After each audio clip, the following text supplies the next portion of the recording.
Well, I can't help but notice when looking at these cards. I mean, my gosh, this major arcana card says hope. It's really shining brightly, isn't it? So it's the same as the star card, and then it's below the Eight of Pentacles. So I can't wait to talk about that. I'm seeing a lot of circular activity in your reading, Aries. Of course, this mandala on the sacral, this circle, the circles here, the circles here. I'm noticing these circles. This one, not so much, but a little bit in through the stained glass window and this sort of religious looking or spiritual looking building. All right. Lots of round, meaning maybe you're feeling different directions or you're going in a different direction. Let's see what the cards have to say. Well, for your environment position, the High Priestess came up. And I have to tell you, I love the High Priestess card. She's one of my favorites. And I think because she uses her own intuition, she doesn't have to go after the counsel of others. She is her own counsel. She absolutely makes her decisions from her psychic. That's funny. I was looking up at, I'm facing, let's just say this, trees outside, and it just felt so comfortable that I looked down. I was getting ready to say she pays attention to her second chakra. Well, that's what this is. So you guys are, this is a major arcana card, and the universe is saying, pay attention to that intuition, to your psychic gut, your feelings, your what comes up around you. Whether you get it from the gut, people really do. I had my human design chart done yesterday by someone who does readings, and it's just fabulous. And I'm going to do readings for him in return. And I learned that some people really do, when they get a gut feeling, they can feel their gut either yes or no. Some people, their emotions, and then some people there's this, it's splenic or it's spleen oriented, which I know sounds odd, but pay attention to however you receive your intuitive hits. Okay, because it's important for you guys. You're obviously in the mode to pick up information that you're not used to picking up, Aries. This is information that is not in your head. It's the spiritual or the guidance or the angelic realm who wants to talk to you. It could be your, if you have guides, or if you angels or spirits on the other side who you feel like contact you, but it's to pay attention to that. That will help me move you in expansive directions. I'm looking into my crystal. That's why I just turned the light on. Well, yeah, that's what I'm seeing. A lot of, I'm looking into the light, into this crystal under my light, but if you take a look at it, I don't know if you guys see this or not.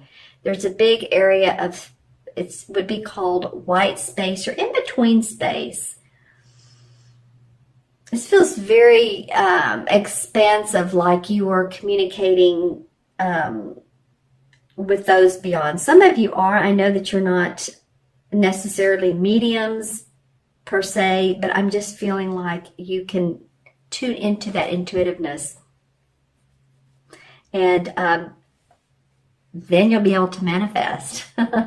Not then. I mean, you'll manifest no matter what, because this card comes up in the changing. So what this means to me is that it's the Eight of Pentacles. It's about your money, about your finances, your property, your body.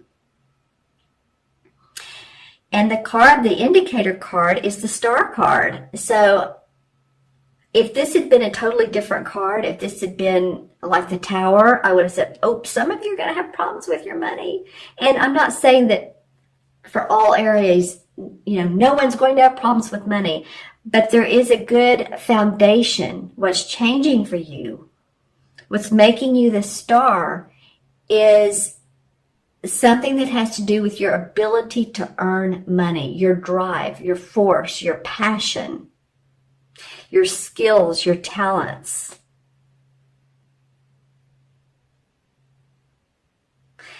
And I just love these two cards together because the Star card indicates someone who is, it's interesting. The Star card indicates, again, I'm saying this twice, but someone who is channeling their inner wisdom to be able to manifest in the outer world.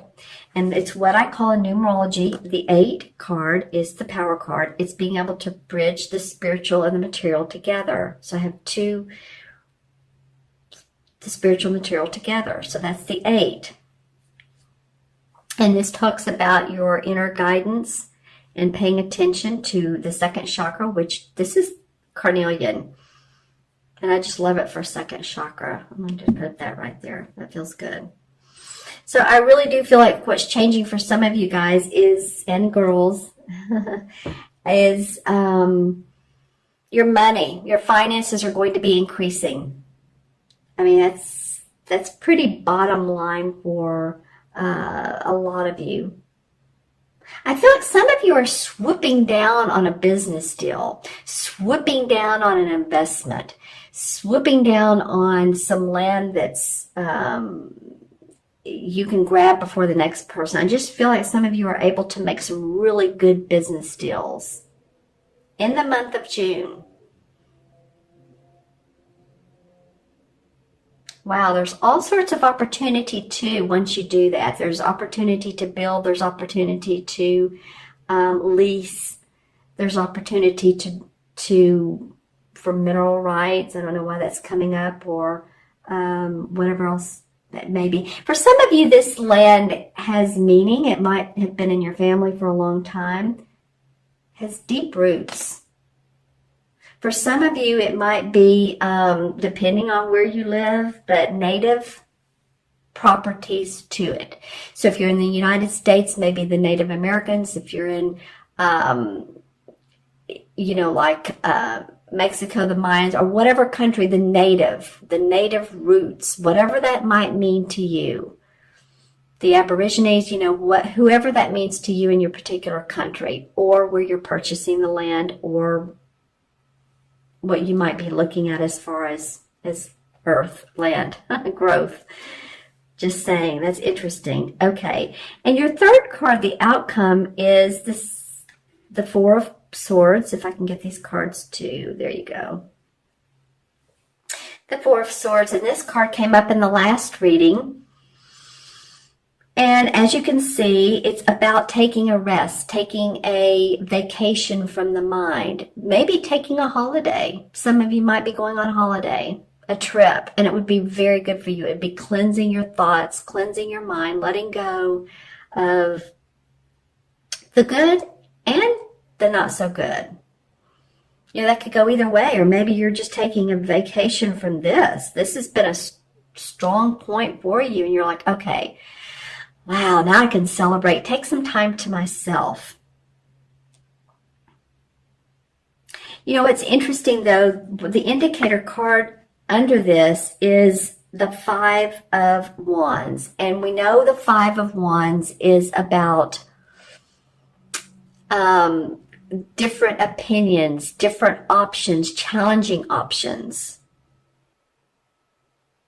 So it may come up that, okay, yeah, I get to take some time out or go on a trip, a much needed trip, but well, I still have to answer text, emails. I have to get on a conference call, do some Skype with some people because there's some issues. There's some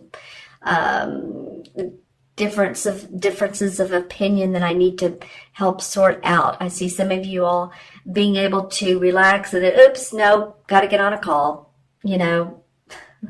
It's like, okay, it's part of the deal. I'm looking too at this card. This is, like I said, the same as the Five of Wands. And these to me always remind me of orbs.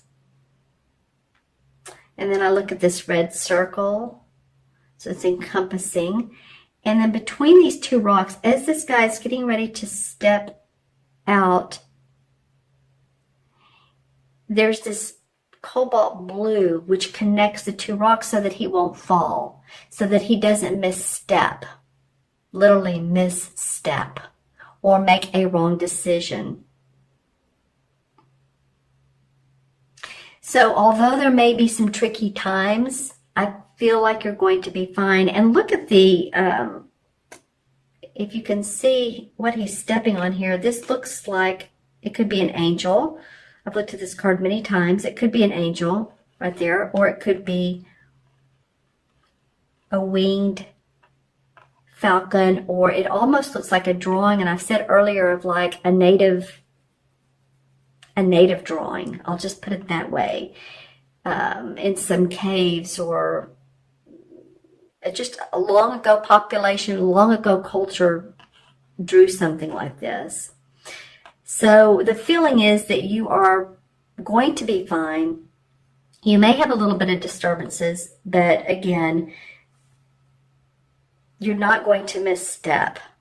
You're going to have some different options and choices, and some people that are not agreeing with one another possibly, but feels like you're the leader and you're going to take charge.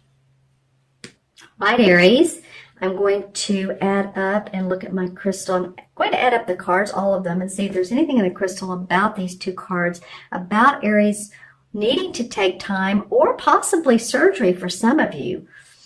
If it's about surgery, then there may be a few obstacles around this. This card is called Obstacles and Challenges, by the way. And so I don't want to be negative here.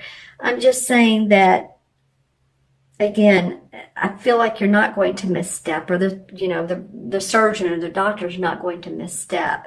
You're going to get that much needed time. Let's see. And recuperate. Yeah, I'm looking into the crystal and I'm not getting a negative or bad sense or feeling of this particular, if it's about health. Now, of course, some of you Aries may say, well, you know what? I do have a health problem. I do have some issues going on. So if you do, and it's going to take more recuperation, more surgery, more of alternative ways of looking at your problem, then I feel like you will find those. I feel like the solution is out there for you. Okay, so now I'm going to add the cards up. I hope you guys can see these. I love the chakra card came up, especially under what is already a very spiritual high priestess. And she's the 2, and this is the 2. So see how well these go together. All right, a lot of pollen in the air today here in Texas. So my nose is very itchy. I apologize for my voice. Okay, so 2 and 8 is 10, and 4 is 14. 14 and 5 is 19. 19 and 17 is 36, 37, 38. Is that right, you guys? 2 and 17 is 19, and 5 is 24, 28. 28 and 8 is 36, 37, 38. Yes. 3 and 8 is 11. 11 is the master number of service. And I feel like that you guys are going to be focusing on the services that you have. Whether it's your intuition and how to incorporate what you get into your money, and how to recuperate from what all you're doing and relax. So 11 is also the number of being a lighthouse. I feel like 11 life paths, or if you're born on the 11th of the month, or you're a 37 life path, which adds up to 11, which is what I just got, is about creativity, but it's about a lighthouse. And people that are 11 life paths, others naturally gravitate to you. So let me know in the comments below if you are. And thank you so much. Remember to watch your moon and your rising sign if this doesn't resonate with you. I've gotten comments about that, and I'll say, well, watch your moon and rising. And then some people say, oh yeah, my moon, that was it. Or some people watch all 3 and 2 of them will really, really resonate with them.